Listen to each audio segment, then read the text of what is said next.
Hi, fourth graders. This is Mrs. Tidwell. I'm an instructional coach at Cottonwood Creek. And today we are starting The Lemonade War by Jacqueline Davies.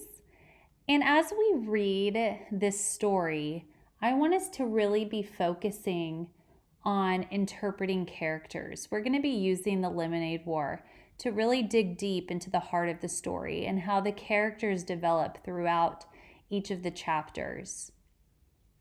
Today we will be reading chapters 1 and 2. Please feel free to follow along as I read out loud to you. Chapter 1, Slump. Slump means a drop in the activity of a business or the economy. So I'm wondering already what slump, the theme of slump, has to do with this chapter. Evan lay on his back in the dark, throwing the baseball up in a straight line and catching it in his bare hands. Thwop, thwop. The ball made a satisfying sound as it slapped his palm. His legs flopped in a V.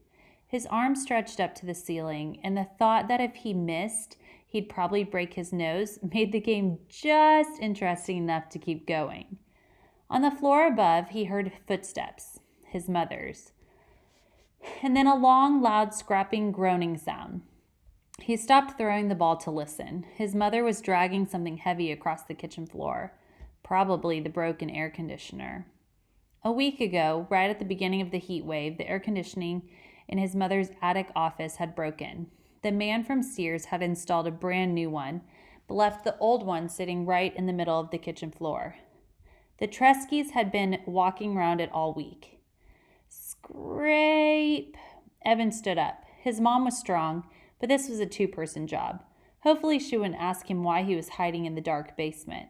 And hopefully Jessie wouldn't be in the kitchen at all. He'd been avoiding her for 2 days now, and it was getting harder by the minute. The house just wasn't that big. So I want us to stop and think for a second. I wonder why Evan is trying to avoid Jessie. And who is Jessie? Is that a sibling? Is that a cousin? Is that a friend?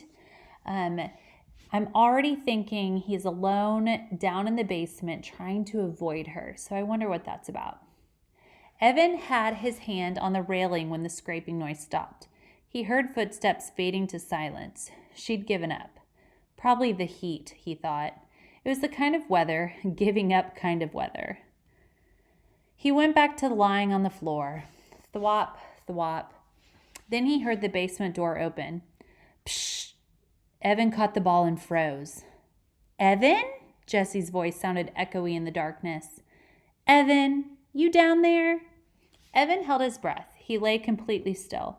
The only thing that moved was the pins and needles prickling in his fingers. He heard the door start to close. Long breath out. And then stopped and opened again. Footsteps on the carpeted stairs. A black outline of Jessie standing on the bottom step with daylight squirting all around her. Evan didn't move a muscle. Evan, is that you? Jessie took one short step into the basement. Is that... She inched her way toward him, then kicked him with her bare foot. Hey, watch it, would ya? Said Evan, swatting her leg. He suddenly felt stupid lying there in the dark. I thought you were a sleeping bag, she said. I couldn't see. What are you doing down there? How come the lights are off? It's too hot with the lights on, he said. He talked in a flat voice, trying to sound like the most boring person on the planet. If he kept it up, Jessie might just leave him alone. Okay, so again, we know that Evan chose to be in the basement to avoid Jessie, and now he's trying to appear boring and uninteresting so she would leave. So I'm already starting to think, all right, why is Evan not wanting to be around Jessie? These are actions that he's showing. I'm curious to see if that pattern keeps up. Mom's back in her office, said Jessie, lying down on the couch, working. She groaned as she said the word. Evan didn't say anything. He went back to throwing the ball. Straight up, straight down. Maybe silence would get Jessie to leave. He was starting to feel words piling up inside him, crowding his lungs, forcing out all the air. It was like having a chest full of bats, beating their wings, fighting to get out. She tried to move the air conditioner, but it's too heavy, said Jesse. Evan tightened up his lips. Go away, he thought. Go away before I say something mean. It's going to be hot all week, Jesse continued, in the 90s, all the way up till Labor Day. Thwop, thwop. So what do you want to do, Jesse asked. Scream, thought Evan. Jessie never got it when you were giving her the big freeze. She just went right on acting as if everything was great. It made it really hard to tell her to bug off without telling her to bug off. Whenever Evan did that, he felt bad. So what do you want to do? Jessie asked again, nudging him with her foot. It was a direct question. Evan had to answer it or explain why he wouldn't, and he wouldn't get into that. It was too complicated, too hurtful. Okay, so I want to stop and think here. We know that Evan is frustrated. He's feeling like he has all these bats inside of him wanting to break out, and he's feeling this way towards Jessie. And we can infer that Jessie must be a family member, maybe his sister, and that obviously he's saying that he doesn't want to get into a conversation because it's complicated, it's too hurtful. So I'm inferring that something happened between Jessie and Evan, but Jessie might not be aware of it. Huh? So what do you want to do? She asked for the third time. Doing it, said Evan. Nah, come on, for real. For real, he said. We could ride our bikes to the 7-Eleven, she said. No money, he said. You just got $10 from Grandma for your birthday. Spent it, said Evan. On what? Stuff. Jessie's voice dribbled down to nothing. Evan stopped throwing the ball and looked at her. What? Jessie pulled her legs tight to her chest. Nothing, she said. Right, said Evan. He knew that Jessie had money. Jessie always had money squirreled away in her lockbox. But that didn't mean she was going to share it. Evan went back to throwing the baseball. He felt a tiny flame of anger shoot up and lick his face. Thwop, thwop. We could build a fort in the woods, said Jessie. Too hot. We could play Stratego. Too boring. We could build a track and race marbles. Too stupid. A thin spider web of sweat draped itself over his forehead, spreading into his hair. With every throw, he told himself, it's not her fault. But he could feel his anger growing. He started popping his elbow to put a little more juice on the ball. It was flying a good 4 feet into the air every time, straight up, straight down. Pop, thwop, pop, thwop. The bats in his chest were going nuts. What is the matter with you? Asked Jessie. You've been so weird the last couple of days.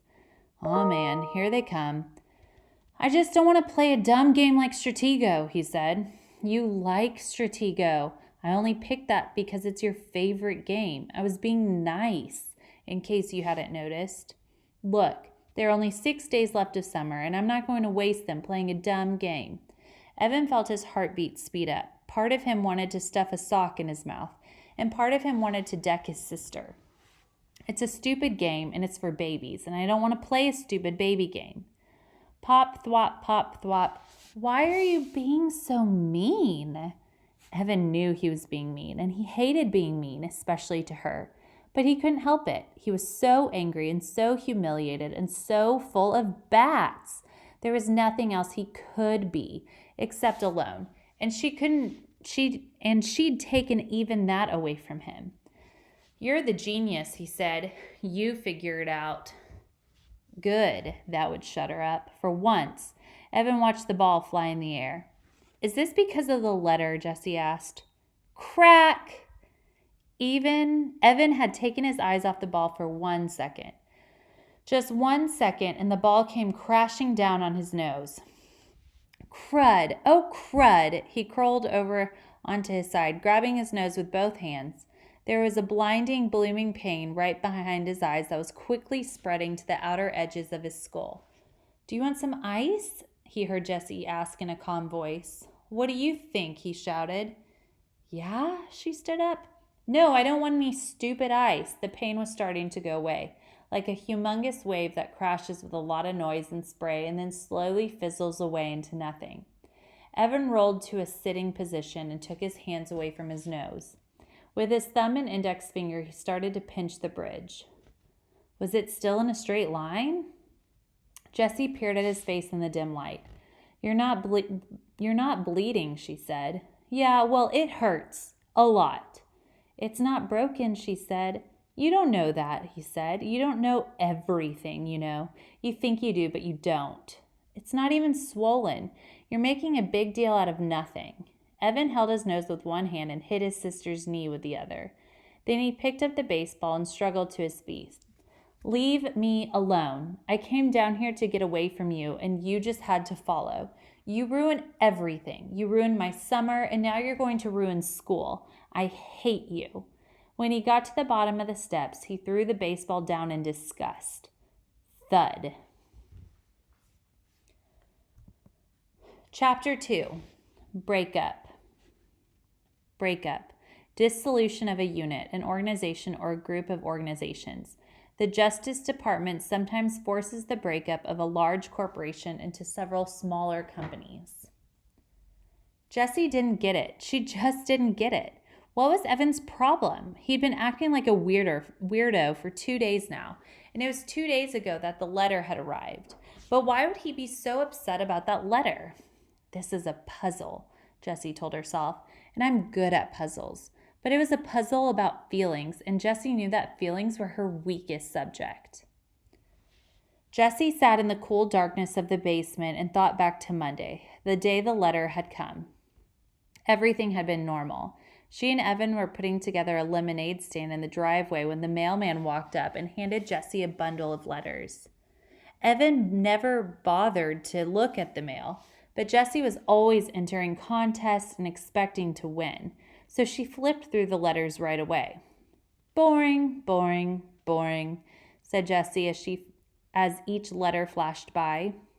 Hey, something from school addressed to Mom. She held up a plain white envelope. What do you think it is? I don't know, said Evan. He was in the garage, uncovering the small wooden table they usually use for a stand. It was buried under 2 snow tubes, 2 boogie boards, and the garden hose. Jessie watched while Evan gave a mighty pull and lifted the table up over his head. Wow, he's gotten so big, thought Jessie, remembering what Mom had said about Evan's growth spurt. Sometimes Jessie felt like Evan was growing twice as fast as she was. Growing up, growing away. It looks important, said Jessie. It looks like bad news is what she thought in her head. Wow. Was there a problem, a complaint, a mix-up? All the nervousness she'd been feeling about skipping to 4th grade suddenly burned up inside of her. This table's really dirty, said Evan. Do you think we can just cover it with a lot of cups and the pitcher and no one will notice? Jessie looked. The table was streaked with black. No, Evan groaned. I'll clean it, said Jessie. Evan had only agreed to have a lemonade stand because it was one of her favorite things to do. The least she could do for him was clean the gunk off the table. Maybe, she said, holding up the envelope, they're postponing school. Maybe the first day isn't going to be next Tuesday. You think? That got Evan's attention. Let's ask Mom to open it, he said. Up in the humming cool of her office, Mrs. Tresky read the letter through once. Well, she said, this is a curveball. She looked right at Evan. Jessie thought her face looked worried. Evan, you and Jessie are going to be in the same class this year. You'll both have Mrs. Overton. Jessie felt relief flood her entire body. The same class? If she could have wished for one thing in the whole world, that's what she would have wished for. She would be with Evan, and Evan would make everything easier. He would introduce her to all those 4th graders. He would show them all that she was okay, not some puny 2nd grader who didn't really belong. But Evan didn't look happy. He looked angry. Why? He asked in an almost shouting voice. Mrs. Tresky scanned the letter. Well, the classes were small to start with, and Now, some of the fourth graders they thought would be attending aren't because they're moving or switching to private schools, so they need to combine the two small classes into one bigger class. That is so unfair, said Evan. I wanted Mrs. Scobie, and I don't want... He looked at Jessie. That is so unfair. Jessie was surprised. This was great news. Why didn't Evan see that? They always had fun together at home. Now they would have fun in school too. It'll be fun, she said to Evan. It will not be fun, said Evan. School isn't fun. And then he stomped downstairs and locked himself in the room for the rest of the afternoon. They never finished the lemonade stand. And here it was, 2 days later, and Evan was still all locked up, even though he wasn't in his room. He wouldn't talk to her, and he wouldn't play with her. So Jessie went up to her room and did what she always did when she was upset or angry or sad or confused. She started reading Charlotte's Web. She had read the book about 100 times. She was at the good part, the happy part. Wilbur had just been named some pig, and he was getting all kinds of attention from the Zuckermans and the whole town. But Jessie couldn't settle into that happy feeling, the one that usually came when Charlotte said, I dare say my trick will work and Wilbur's life can be saved. Instead, she kept noticing an unhappy feeling tapping on her shoulder. And it wasn't the unhappy feeling that came from knowing that Charlotte was going to die on page 171. It was Evan. She couldn't stop thinking about what he said. Jessie could only remember the other time that Evan had said, I hate you, to her. Grandma had been over and Evan needed help with his math homework. He had that frustrated, screwed up mouth, that look that he sometimes got with math or spelling or writing reports. Mom called it his he's gonna blow look. But Grandma couldn't help him because it was all Greek to her. So Jessie had shown him how to do each problem, while she just sort of jumped in and done the problems for him. That was helping, wasn't it? Grandma had called her a girl genius, but Evan had ripped his paper in half and run upstairs shouting, I hate you, just before slamming his door. That was last year. Okay, so I want to pause, and I'm thinking about the actions of Evan and the actions of Jessie. So first, let's talk about Evan. So Evan, in our chapter 1, was showing a lot of frustration towards his sister and just really did not want to be around her. And now we've learned possibly why he was feeling this way. But now again, he's showing that repetition in behavior when she's describing this experience with her grandma, that he ripped his paper. He's frustrated and he's running upstairs and he's saying, I hate you. You know, I want us to be thinking, why is he showing this emotion towards Jessie? And now I want to talk about Jessie. Jessie seems very puzzled by this. She doesn't understand. And I want to know why she doesn't understand. Why is she having a hard time understanding Evan? Jessie rested the book on her stomach and stared at the ceiling. People were confusing. She'd rather do 100 math problems than try to figure out someone else's mixed up feelings any day of the week. That's why she and Evan got along so well. He'd just tell her straight out, I'm mad at you because you ate the last Rice Krispie treats. And then she could say, sorry, hey, I've got some Starbursts in my room. You want them? And then that would be it. Evan was a straight shooter, not like the girls at school, the ones who had started that club. She rolled over onto her side to get away from those thoughts. Across the room, against the opposite wall, she noticed the 3 pieces of foam core her mom had bought for Jessie's Labor Day project. Every year, the Rotary Club sponsored a competition for kids to see who could come up with the best display related to the holiday. This was the first year Jessie was old enough to participate, and she had begged her mom to buy foam core and gel pens and fluorescent paper and special stickers for her display. She was determined to win the prize money, $100, but she hadn't been able to come up with a single idea that seemed good enough. So here it was, just 5 days before the competition, and the foam core was still completely blank. Jessie reached for her book. She didn't want to think about the girls at school, and she didn't want to think about the competition. She started reading again. Wilbur and Charlotte were at the fair, and Charlotte was beginning to show her age.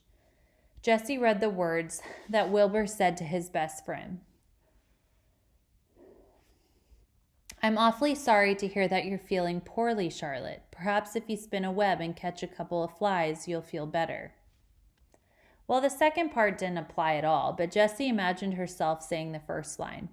I'm awfully sorry to hear that you're feeling poorly, Evan. It sounded about right. At least it would show him that she cared, and Jessie knew that this was important when someone was feeling upset. She decided to go downstairs and give it a try. She would do just about anything to get Evan back to the way he was before the letter. Jessie looked in the kitchen and the backyard. No Evan. She was halfway down the steps to the basement when she heard a noise coming from the garage. She opened the door and felt the full heat of the day on her skin. It was like some giant had blown his hot, sticky, stinky breath on her. In the garage, she found Evan and Scott Spencer. Weird, she thought. Evan doesn't even like Scott Spencer. They'd been on-again, off-again friends from kindergarten, but ever since Scott had purposely put Evan's bike helmet under the wheel of the Treskys' minivan so that Mrs. Tresky ran over it when she backed out, the friendship had definitely been off. Jessie looked from Evan to Scott and back again. Now she had no idea what to say. I'm awfully sorry to hear that you're feeling poorly, Evan. Didn't seem to make much sense when Evan was obviously having fun with a friend. She tried to think of something else to say. All she could come up with was, what are you doing?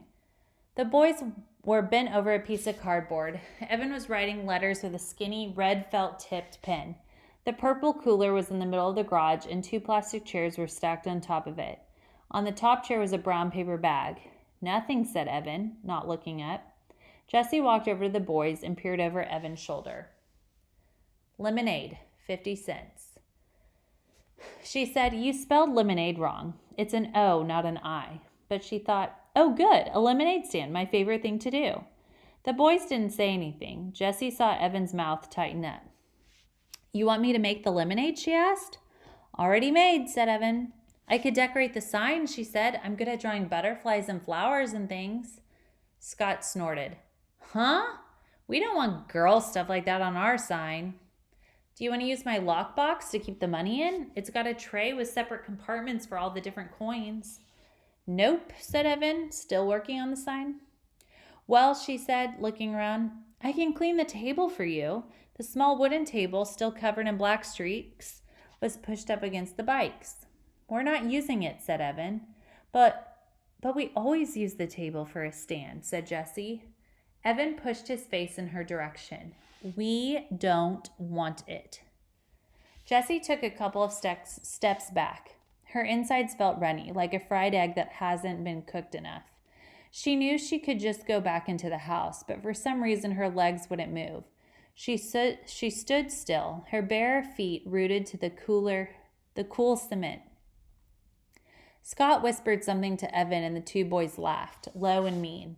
Jessie swayed toward the door, and her feet stayed planted. She couldn't stand it that Evan wanted to be with Scott, who was a real jerk, more than her. Hey, she said, I bet you need change. I've got a ton. You could have all my change. You know, as long as you pay me back at the end of the day. Don't need it, said Evan. Yeah, you do, insisted Jessie. You always need change, especially in the beginning. You'll lose sales if you don't make change. Evan capped the pen with a loud snap and stuck it in his pocket. Scott's bankrolling us. His mom keeps a change jar, so we've got plenty. The boys stood up. Evan held the sign for Scott to read, turning his back on Jessie. Awesome, said Scott. Jessie knew that the sign was not awesome. The letters were too small and thin to read from a distance. Evan should have used a fat marker instead of a skinny felt-tipped pen. Everybody knew that. There weren't any pretty decorations to attract customers, and the word lemonade was spelled wrong. Why wouldn't Evan take a little help from her? She just wanted to help. Scott turned to her and said, Are you really going to be in 4th grade this year? Jessie's back stiffened. Yep, she said. Wow, that is so freaky. Is not, she said, sticking her chin out. Is too, said Scott. I mean, you're a second grader and now you're going to be a fourth grader? That's just messed up. Jesse looked at Evan, but he was busy taping the sign to the cooler. Lots of people skip grades, said Jesse. It's not that big of a deal. It's completely weird, said Scott. I mean, you miss everything from a whole year. You missed the whole unit on Antarctica, and that was the best. And the field trip to the aquarium, and the thing where we sent letters all over the country. Remember that, Evan? You got that letter from Alaska. That was so cool. Evan nodded, but he didn't look up. It's not that big of a deal, said Jessie. Her voice stretched tight like a rubber band. It's not like you missed a year of your life, Scott said. It's like you're going to die a whole year earlier than the rest of us because you never had third grade. Jessie felt cold and hot at the same time. Part of her wanted to yell, "That doesn't make any sense!" But the other part of her felt so freakish, like Scott had just noticed she had 3 legs. Evan stood up and tossed the paper bag to Scott. Then he grabbed the plastic chairs with one hand. Come on, let's go. He reached down to grab one handle of the cooler. Scott grabbed the other. And together they lifted it and began to walk out the garage. Hey, Evan, said Jessie, calling to their backs. Can I come too? No, he said without turning around. Come on, please. I'll be a big help. I can do lots of things. You're too young, he said sharply. You're just a baby. The boys walked out. You're just a baby. Jessie couldn't believe Evan had said that. After all the stuff they'd done together, and he was only 14 months older than she was, hardly even a year. She was about to yell back something really harsh, something stinging and full of bite, like, "Oh yeah?" when she heard Scott say to Evan, "Man, I can't believe you have to be in the same class as your little sister. If that happened to me, I'd move to South America." "Yeah, tell me about it," replied Evan, crossing the street. The words died on Jessie's lips. She watched Evan walking away, getting smaller and smaller. He was deserting her. He wasn't going to stand by her at school. He wasn't going to smooth the way for her. He was going to be on the other side, with all of them, looking down on her, telling everyone that she was too young to be a part of the crowd, telling everyone that she didn't belong. "Fine for you, Evan Tresky," she said as she marched into the house, her fists balled up at her sides. "I don't need you.